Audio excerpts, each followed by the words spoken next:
En la próxima hora, un gran tema nacional será sometido al juicio de la opinión. Tendremos un fiscal y un defensor. Ustedes darán el veredicto. Modera Claudia Cano.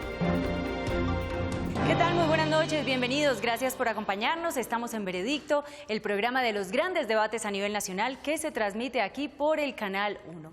Una propuesta del general Jorge Enrique Mora Rangel ha causado sorpresa. En medio de este proceso de paz y del marco de la justicia transicional, dice que los miembros de las fuerzas militares, quienes estén acusados por pertenecer o participar en falsos positivos, deberían quedar en libertad, es decir, deberían salir de la prisión.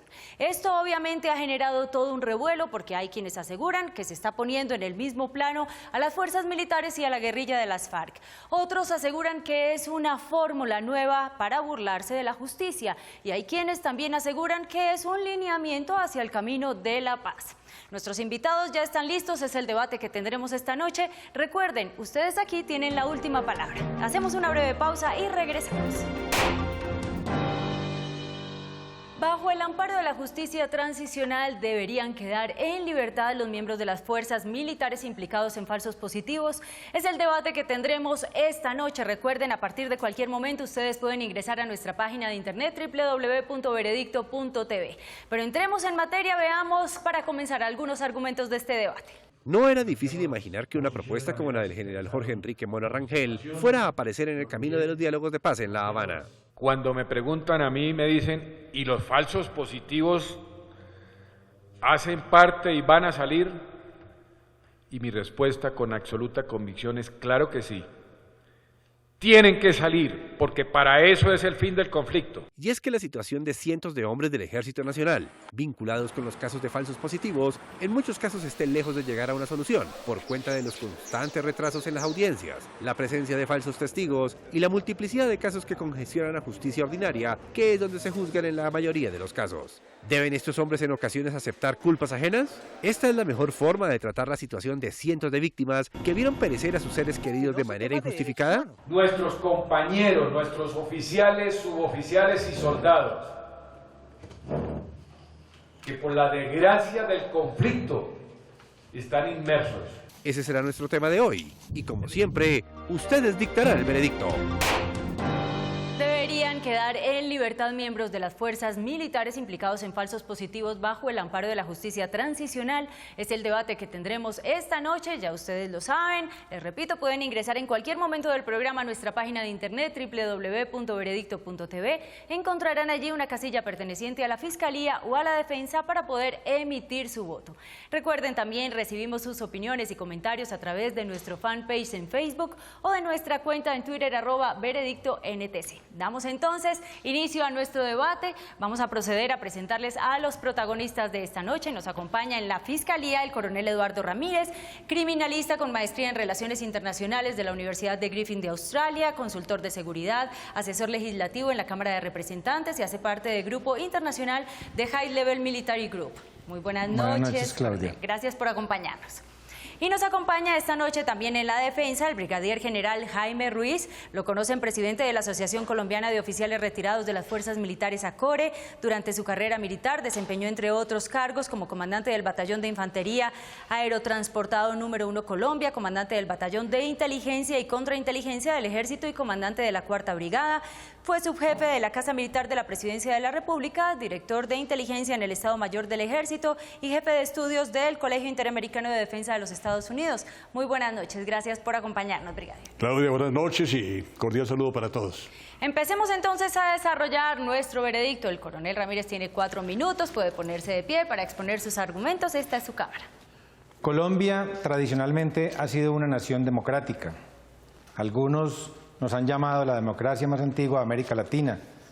Y nuestra fuerza pública, los militares y los policías, no hemos hecho otra cosa que defender la democracia, respetar los derechos humanos y velar por la convivencia y la seguridad de todos los residentes en este país. Por ese motivo, debemos presumir que todas las acciones de la fuerza pública se han enmarcado dentro de la legalidad. Cualquier acción que haya sido con ocasión del servicio o con relación al mismo, se presume legal de todo principio. Las FARC son un grupo armado y legal que ha enfrentado a la democracia colombiana por más de 60 años. Por lo tanto, todas sus acciones las debemos presumir de principio ilegales. La Jurisdicción Especial para la Paz busca en principio la verdad, como un principio reparador para las víctimas. En algo repara a las víctimas que esa verdad, que no puede ser otra que la aceptación de la comisión de un delito, en algo le repare su dolor. Quiere decir esto que a nuestros militares y policías, para que puedan hacer parte de esa Jurisdicción Especial para la Paz, los van a obligar a confesar la comisión de un delito. De otra forma no tendría sentido. La Jurisdicción Especial para la Paz habla de unas penas que van de 2 a 5 y de 5 a 8 años de restricción de la libertad, en cualquier forma, a excepción de la prisión o la cárcel. Les van a decir no pueden salir de determinada jurisdicción, van a tener que avisar, cualquier cosa.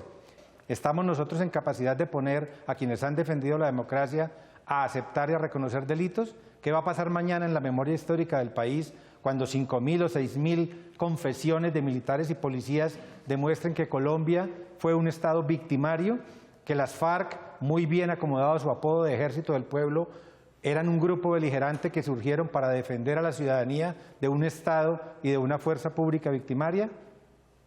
Vamos a invertir los valores en este país. Es imposible que aceptemos, con el dolor que nos causa tener a nuestros policías y militares en la cárcel, no podemos aceptar que salgan libres en esas condiciones. Los militares y policías no queremos impunidad, no queremos favores, queremos justicia. Y en ese escenario deben adecuarse otros métodos y otros sistemas para que, obviamente, los militares y policías que han combatido a esa misma fuerza armada y legal que son las FARC, pues tengan beneficios equivalentes a los que van a tener ellos, pero no en las mismas condiciones ni por los mismos tribunales que fueron acordados entre ellos y el gobierno, entre las FARC y el gobierno, en los acuerdos de La Habana. Coronel, usted me dio su tiempo solito. Bueno, Tengo para usted la siguiente pregunta. La formula Néstor Rosanía, director del Centro de Estudios de Seguridad y Paz, SDAI. Los marcos de justicia transicional son los mecanismos que se han utilizado en todos los procesos de paz a nivel internacional. Lo que estamos viendo es en Colombia cómo la justicia transicional tiene que abarcar a todos los actores que hemos tenido en este conflicto armado. Las fuerzas militares tienen un papel importante en la defensa y la soberanía del Estado. Sus miembros, no de una forma institucional, sino de carácter individual, algunos miembros han cometido algunos delitos. El marco de justicia transicional debe ser aplicado a todos ellos, porque acaso solo los beneficios serían para los actores armados ilegales, como las guerrillas o las autodefensas, y no darle un marco de justicia transicional a actores armados legales, como lo son las Fuerzas Armadas? Bueno, en la pregunta podemos diferenciar cómo él habla de miembros de la fuerza pública que han cometido actos ilegales, actos al margen de la ley, y aquellos miembros de la fuerza pública que están incursos en una conducta penal por un exceso, por una negligencia, por un abuso o por cualquier otra situación relacionada con su actividad como militar o como policía. El gobierno ha dicho que cada proceso de paz en el mundo es diferente, entonces no tenemos por qué aplicar, como lo dicen en la pregunta, lo que se ha hecho en otros procesos. Aquí estamos pidiendo simplemente que así como a las FARC se les van a aplicar unas sanciones penales por delitos que provienen claramente de su actividad ilegal, que se les dé la oportunidad a los militares y policías de que sus condenas, a los que ya lo están, sean revisadas o de que sus procesos los lleven a la libertad, pero en un escenario diferente, que no iguale a la fuerza pública con el terrorismo. Muchísimas gracias, coronel. Puede tomar asiento. Vamos a invitar a su testigo a pasar aquí al estrado para que contribuya con sus argumentos. Se trata de Edward Rodríguez, representante a la Cámara del Centro Democrático, abogado de la Universidad Libre con estudios en Desarrollo y Políticas Públicas Agrarias en Corea del Sur y en el programa de Alto Gobierno de la Universidad de los Andes. Fue asesor para asuntos legislativos en el Ministerio de Interior y Justicia. Fue funcionario de la Embajada de Colombia en Australia y secretario privado de Angelino Garzón, entre otros cargos. Representante, gracias por acompañarnos. Buenas noches y muchas gracias por la invitación. Antes de comenzar con el interrogatorio, ¿no estarán pagando aquí justos por pecadores? Yo creo que hay que buscar algo y es la justicia. Y uno no puede pedir algo que no puede otorgar. Y aquí lo que se debe buscar es cómo equilibramos realmente nuestra fuerza pública, cómo hacemos respetar a la fuerza pública, pero sin algo importante que también es bueno y viable para las víctimas, y es la verdad. No la verdad procesal, sino la verdad sobre cada acto de la fuerza pública. ¿Y muchos de los presos no estaban obedeciendo a una orden de un superior? Aquí, por eso te digo, hay que mirar todo ese enfoque y buscar, pero tampoco la gran reflexión va a ser, vamos a judicializar toda la fuerza pública cuando ha sido coherente, cuando ha sido la que nos cuida, la que le devolvió la seguridad al país, la que le devolvió la esperanza al país, la que devolvió a esta nación algo importante, que fue la institucionalidad. Antes del 2002, desafortunadamente, no había gobierno. Vamos a comenzar con el interrogatorio, coronel. Muchas gracias, Claudia. Señor representante, ¿considera usted que militares, policías y civiles, como lo han propuesto, sean juzgados en igualdad de condiciones con terroristas o delincuentes de las FARC en tribunales que han sido acordados y conformados dentro de esos diálogos que se están desarrollando en La Habana para finalmente decir que se trataron de dos actores iguales dentro de un supuesto conflicto? Ese es el problema de este proceso de paz, que no supo diferenciar entre la legalidad y la ilegalidad. Simplemente ha cogido algunas tesis que son perfectamente discutibles, pero que tienen que enmarcarse dentro de lo que conocemos como legalidad y lo que se ha generado como ilegalidad, como un golpe a la democracia. La democracia en Colombia se instituyó hace muchos años y Colombia ha sido un país, como usted lo decía, señor fiscal, que se presta de tener una democracia que solamente ha tenido 3 años de interrupción. Sin embargo, nuestra fuerza pública siempre actuó dentro del parámetro que nosotros como legisladores, que nosotros como colombianos le hemos otorgado. No se han salido de esa legalidad, han cumplido fielmente a esos patrones constitucionales y legales. Por lo tanto, deberíamos tratarlos como iguales, como personas que se han servido a la legalidad. No así pasa con la guerrilla. La guerrilla ha atentado contra la democracia, pero no solamente contra la democracia, sino contra la población civil. Hay que recordar cuántos niños han asesinado, cuántas mujeres han violado. ¿Y miembros de las fuerzas militares no? ¿No han estado implicados? Ya hago la diferenciación. ¿Cuántas personas no han cometido crímenes y delitos? Esta guerrilla lo ha hecho porque quiere y porque defiende unas tesis que en todo caso van contrario a derecho. Aquellas personas que han cometido delitos no lo han hecho en nombre de la institución. Me explico. Las instituciones nunca delinquen. Y lo repito, las instituciones no delinquen. No se hicieron para delinquir, se hicieron para respetar el derecho, la Constitución, los principios y todo lo que nosotros hemos llamado democracia. Y otro argumento para culminar. Cada funcionario, cada persona está enmarcado dentro del deber ser. Antes que acogernos a la Constitución y a la ley, tenemos unos principios y unos valores. Y esos principios jamás serán asesinar a personas inocentes. Coronel, ¿nunca se les dio ese mandato? Nunca, jamás se le ha dado, ni en mi caso, ni en los que yo conozca, se le ha ordenado a la fuerza pública, ejército, policía, fuerza aérea armada, cometer ningún delito. Lo decía yo anteriormente, nuestra única misión ha sido velar por la convivencia pacífica de los ciudadanos en Colombia. Última pregunta para una respuesta corta. En ese entendido, ¿qué opción podríamos brindarle a nuestros militares y policías para que obtengan justicia? Precisamente una opción netamente legal y constitucional. No se pueden equiparar en ningún momento. Unos lo hicieron dentro de la legalidad y otros dentro de la ilegalidad. Y si queremos darle soluciones, hagamos un marco especial para aquellos militares que pretenden hoy salir libres. Pero también permitamos que los militares sean judicializados bajo una jurisdicción especial que se le otorgó el constituyente de 1991. Pero a los señores de las FARC, sí, no metámonos dentro de su proceso, que es el proceso de Juan Manuel Santos con las FARC.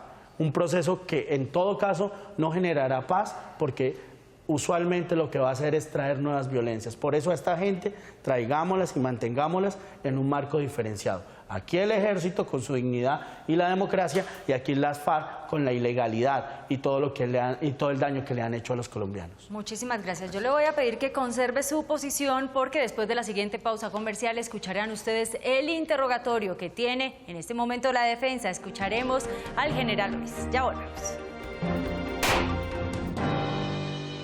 de regreso en Veredicto y estamos en el segmento de la Fiscalía y llegó el momento para que el general Ruiz contrainterrogue al testigo de la Fiscalía General. Bueno, muchas gracias. No, qué bueno adelantar este debate, sobre todo hacerlo en forma pública, donde veo que no va a haber mayor controversia, porque se han dicho cosas con suficiente claridad, muy puntuales, en lo cual pues hay identificación y coincidencia con muchos. El tema de la justicia y su aplicación a los miembros de la fuerza pública, el tema de ciertas conductas que han calificado pues como falsos positivos, palabra que nos hace un daño tremendo, porque es un recurso para utilizar, ¿no?, a fin de legitimar nuestra actuación como miembros de la fuerza pública. La pregunta es esta, señor representante. Veo que ustedes están muy comprometidos dentro del Centro Democrático con estos temas que tienen que ver con las actuaciones de la fuerza pública y la aplicación de la justicia transicional. Entiendo que al interior del Centro Democrático se ha venido estudiando la opción de proyectar una nueva ley en la cual se cree una especie de tribunal pro tempore dentro de ciertos protocolos a fin de ofrecer una alternativa distinta a los miembros de la fuerza pública que están implicados en conductas relacionadas con el conflicto armado. ¿Existe eso? No solamente estamos totalmente comprometidos con la fuerza pública, es el primer argumento. El segundo, ya se presentó. Y aquí sí uno tiene que evaluar a un concepto netamente jurídico, un concepto y un criterio político, porque el gobierno no ha querido apoyar esta ley.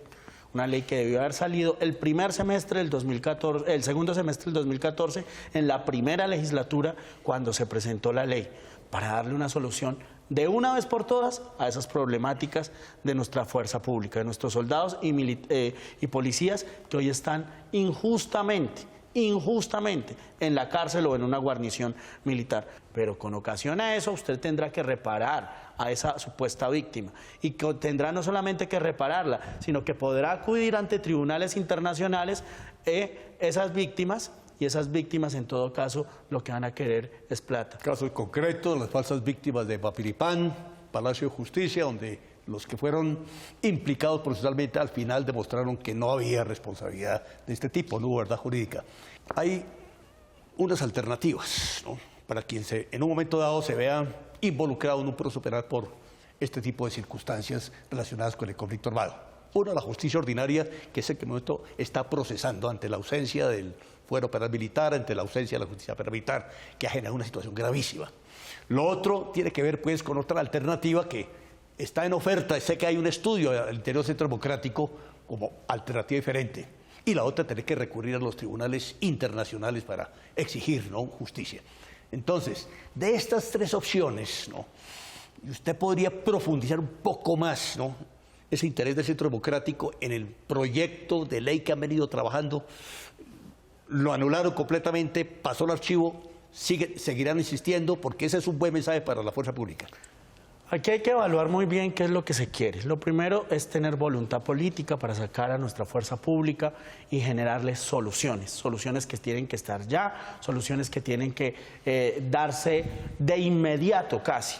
La pregunta del gobierno es por qué no lo ha hecho. Lo segundo, ¿cómo debería ser ese tribunal? Nosotros creemos que debe ser un tribunal académico de jueces de la mejor o magistrados de la mejor calidad, tanto jurídica como humana, de los más altos estándares, que judicialicen y que le hagan justicia a estos miles de ciudadanos. Y el tercer elemento, yo creo que debe otorgarle garantías a las víctimas, de tal manera que las víctimas sepan qué fue lo que realmente ocurrió, la verdad verdadera y no la verdad procesal, que es lo que muchas veces buscan algunos por lucrarse del Estado. Representante, muchas gracias. Nosotros vamos a hacer una breve pausa comercial. Ya escucharon ustedes los argumentos de la Fiscalía y cuando regresemos también tendrá la oportunidad el general Ruiz de tener 4 minutos para su exposición. Ya volvemos. Regresamos a Veredicto. Escuchemos de inmediato los argumentos de la defensa. General Ruiz tiene 4 minutos. Esta es su cámara. Bueno, muchísimas gracias. Qué buena oportunidad, como lo dije al principio, para poder explicar algunas cosas y también señalar muchas de las preocupaciones que tenemos en relación con estas imputaciones de los más llamados falsos positivos. Esos falsos positivos, en la mayoría, en un 80% o quizá un 90%, ¿no?, está basado en falsas imputaciones, en falsas pruebas, no tienen sustentación jurídica, no hay verdad jurídica y está creando una dificultad supremamente grande. Al punto pues de que hay 15.000 personas procesadas, ¿no? Hay 3.000 encarcelados, ¿no? Y esa diferencia es porque no se han podido constituir las pruebas. Se vencen los términos, no se cumple la normatividad jurídica legal establecida, es decir, hay toda clase de reclamaciones. Hay diferentes posiciones, sectores políticos de izquierda, Partido Verde a través de sus voceros dice hay que aplicárselo a los militares, ¿no? A los policías, ¿no? Exactamente igual, ¿no? Todos los falsos positivos no deben caer en estos procesos. Hay otros que dicen que no, únicamente, una posición pues muy respetable, no debe ser así, sino que únicamente algunos casos. Fiscalía General de la Nación, lo decía el doctor Montealegre cuando ejercía el cargo hace poco, en un evento que tuvimos ayer en Acore, algunos casos sí, otros casos no, según se pueda establecer su relación directa con el conflicto armado. La justicia transicional es una opción.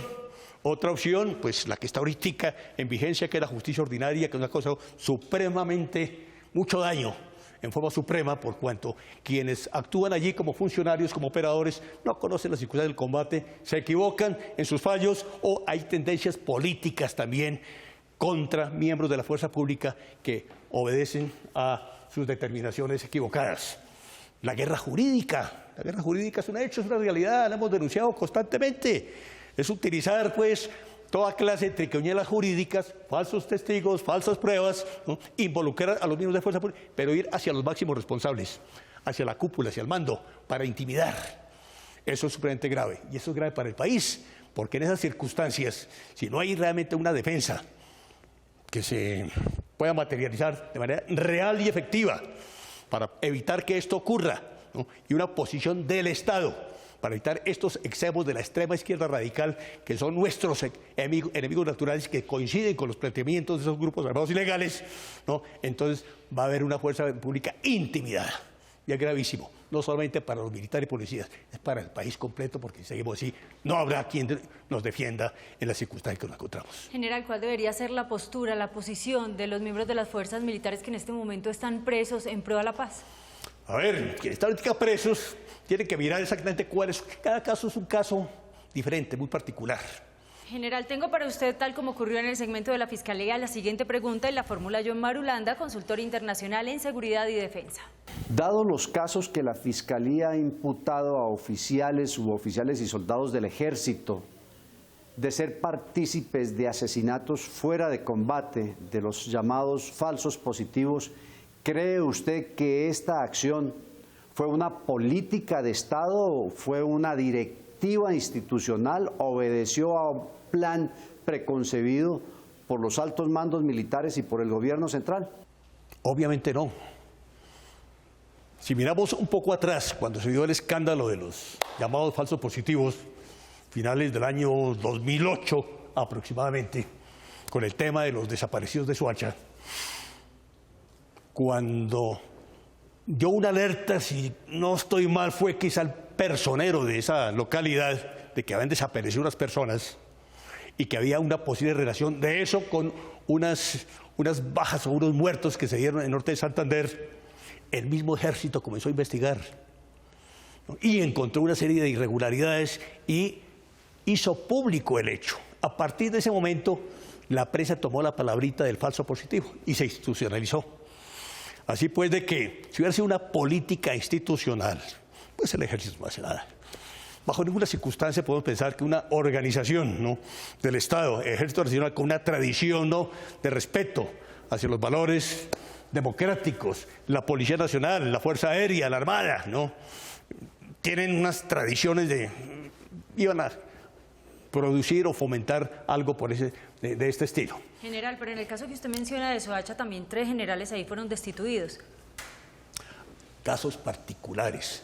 A aquella persona que se le compruebe de una u otra manera de que hay una responsabilidad en órdenes emitidas, o porque conoció y permitió, o por cualquier otra circunstancia, lo haga penalmente responsable, debe asumir esa responsabilidad y enfrentarse a los tribunales. Pero no se puede generalizar, que es lo que se ha venido haciendo. Se ha generalizado ahorita este tema de los falsos positivos como si fuera una política institucional. ni es de la institución ni es del Estado. Perfecto, general, muchas gracias. Lo invito a que tome asiento y vamos a invitar entonces a su testigo a pasar aquí al estrado para que complemente su posición. Se trata de Livia Ruth Ordóñez, integrante del movimiento social Damas Verde Oliva, plataforma sociopolítica integrada por madres, esposas, hijas, hermanas y amigas de miembros de las fuerzas militares y sus familiares que han sido víctimas de las violaciones de derechos humanos, esposa del sargento primero Hernández Yara Evelio, condenado por la muerte del jefe de finanzas de las FARC y defensora de derechos humanos. Señora Ordóñez, gracias por acompañarnos. Muchísimas gracias por la invitación. Comencemos entonces con el interrogatorio, general. A ver, doña Livia, usted lleva una gran cruz, ¿no? A través de estos últimos 13 años, como víctima, como por parte de estos procesos judiciales que se han venido adelantando. Ellos, como dije al principio, en su mayoría en forma irregular. Usted conoce no solamente su propio caso, sino muchos casos, ¿no?, de miembros de la fuerza pública. Por favor, narre uno de ellos, que usted quiera, ¿no?, donde podemos mostrarle a este auditorio televisivo, ¿no?, qué es lo que se está haciendo contra los miembros de la fuerza pública y en qué consiste esa guerra jurídica de que somos víctimas y a que si fuimos exitosos en el campo de combate, nos están derrotando terriblemente en los estrados judiciales. Bueno, la propuesta del general Mora fue que salieran libres tanto los de falsos positivos como también los militares que estaban privados de la libertad injustamente. Muchos de nuestros militares recibieron sus directrices, ellos entregaron la vida, muchos desde los 18 años empezaron con su vida militar y ellos decidieron ser parte de la institución y dejar hasta su familia de lado. En el caso del sargento Hernández, él participó en el rescate de una secuestrada. En el rescate de la secuestrada murió el jefe de finanzas del secretariado de las FARC. Ahora el sargento está condenado a 17 años y no solo está condenado el sargento, está condenada también la familia. Usted quiere conocer la verdad de su caso, pero también las madres de Soacha quieren conocer su verdad. Entonces, ¿cómo se mide esa verdad desde ambas orillas? Nosotros hemos hablado con Luz Marina y yo la entiendo porque yo también soy mujer, yo tengo hijos adolescentes y lo único que nosotros le decimos a ella es que escuchen muchos militares, porque muchos de los militares que están siendo condenados por falsos positivos no estaban en el lugar de los hechos. Si hubo acontecimientos aislados, eso no quiere decir que eso haya sido política de Estado ni política del Ejército. Muchos de los militares también entregaron la vida en los campos de batalla y nadie, ningún guerrillero ha pagado a estos militares. Entonces también es como ponernos como a mediar. Nosotros queremos la paz, pero no queremos ir a los tribunales, no queremos ir a decir mentiras. Nosotros queremos es que, primero que todo, no haya más persecución jurídica en contra de nuestras familias. En el caso personal de la familia Hernández, nosotros vamos a solicitar una revisión de nuestro caso, pero también muchos militares van a aceptar culpas por salir libres rápido. ¿Pero a usted le parecería justo? ¿Qué no tal sería como justo pasa con las FARC, queden en libertad los militares que estén condenados por falsos positivos?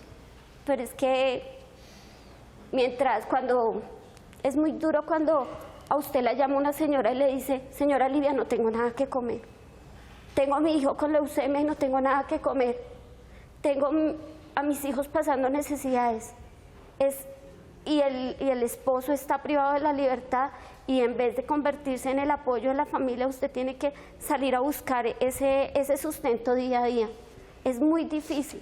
Cuando uno está luchando hombro a hombro con su pareja, puede solucionar las cosas más fácil, pero cuando lo dejan a uno solo es muy difícil. Continuemos con el interrogatorio, general. Bueno, yo creo que hay más falsos positivos judiciales que los que realmente se nos quieren inculpar a miembros de la fuerza pública.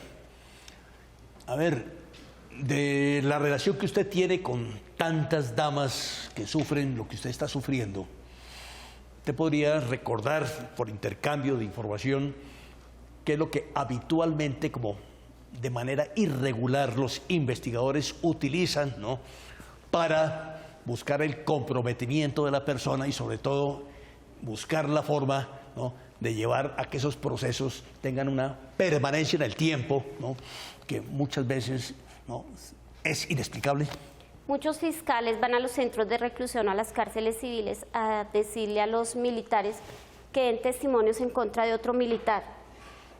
Si no dan los testimonios, entonces inmediatamente van y les aumentan cargos en sus procesos judiciales. Tenemos militares que llevan 3, 4, 5 años investigados y no les han solucionado su situación jurídica. Entonces les están violando los derechos humanos a estos militares y a las familias.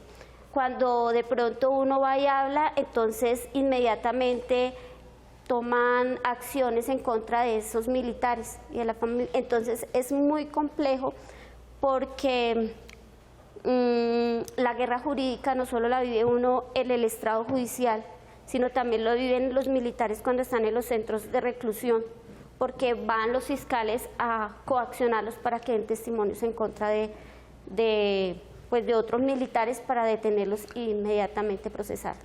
Vamos a comenzar con el contrainterrogatorio, coronel. Muchas gracias, Claudia. Doña Livia, primero que todo, pues le expreso mi solidaridad por su situación personal.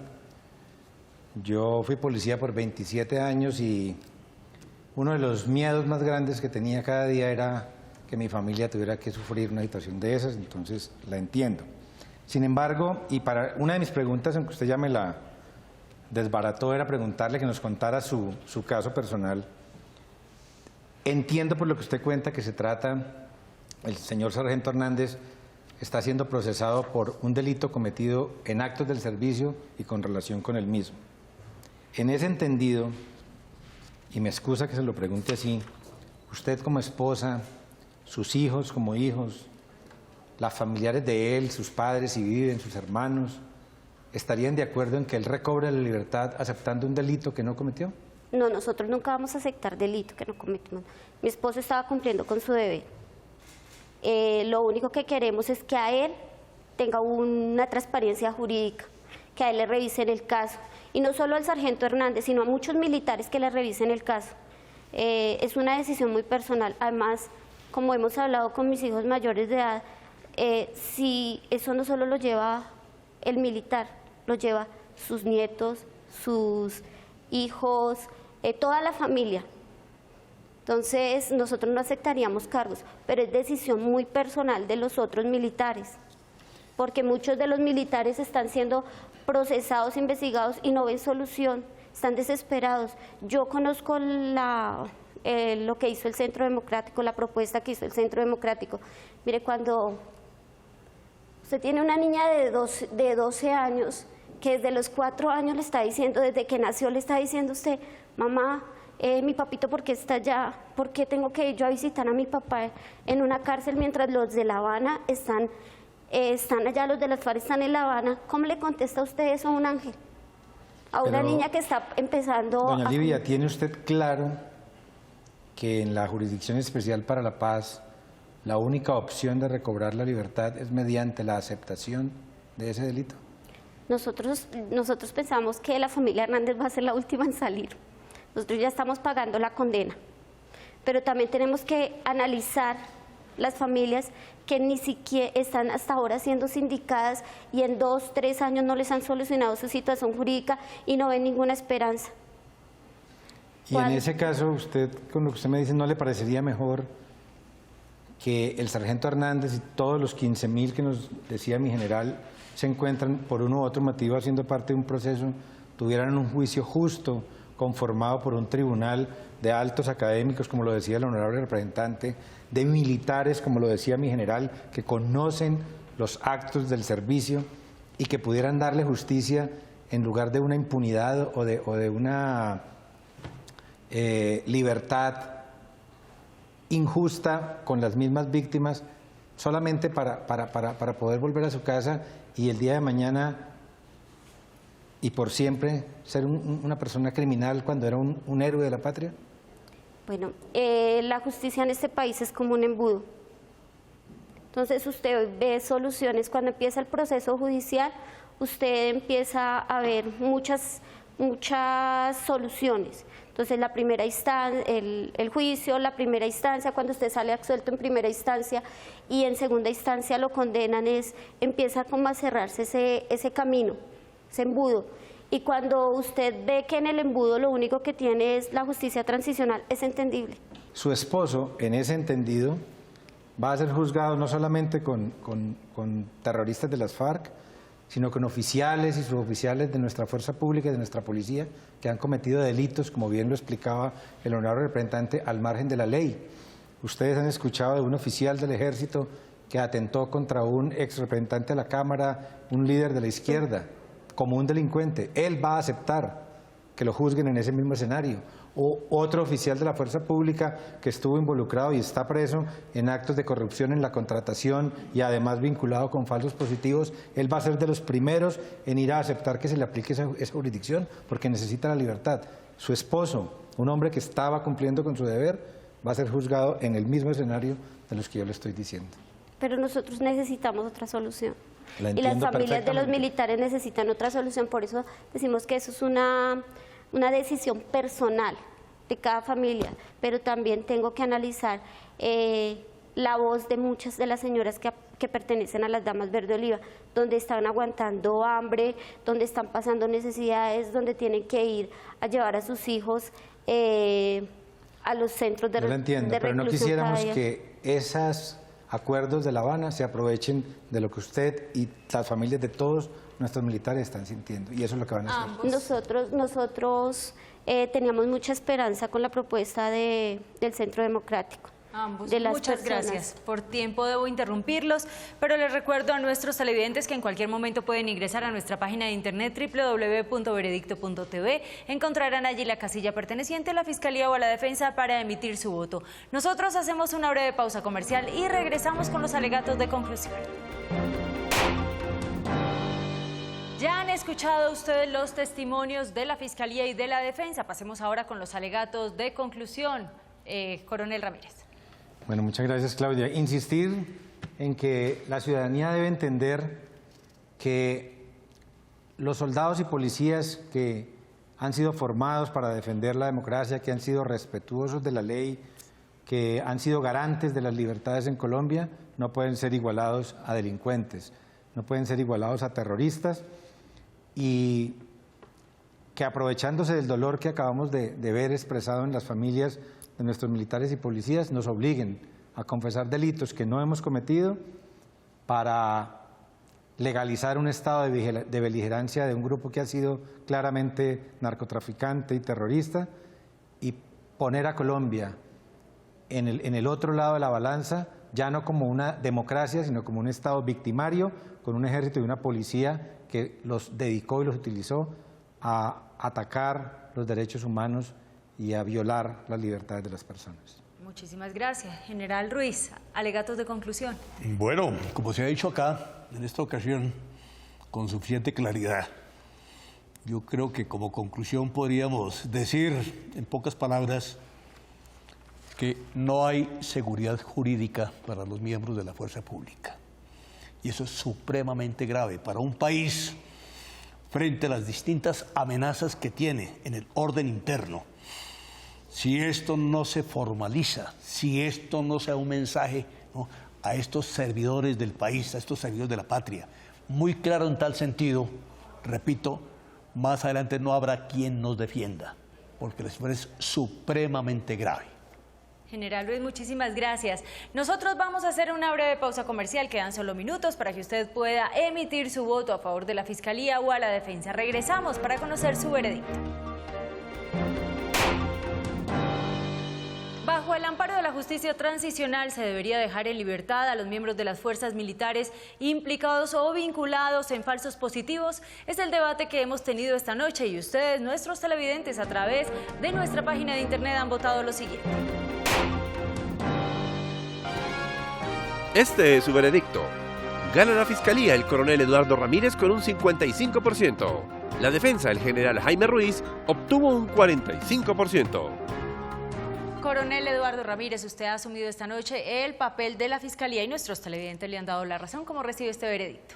Bueno, con mucha satisfacción, porque los televidentes hayan encontrado nuestros argumentos válidos y ojalá con la esperanza, como nos lo ha recalcado la defensa, de que podamos encontrar una seguridad jurídica y una justicia, sobre todo, para nuestros soldados y policías que se encuentran en esta situación tan difícil por defender a la patria. Muchísimas gracias, coronel, general, a los testigos, señor Ordóñez, representante, gracias por habernos acompañado en este interesante debate. A ustedes, nuestros televidentes, recuerden la cita próximo lunes 10 y 15 de la noche, cuando tendremos para ustedes otro tema de actualidad. ¡Feliz noche!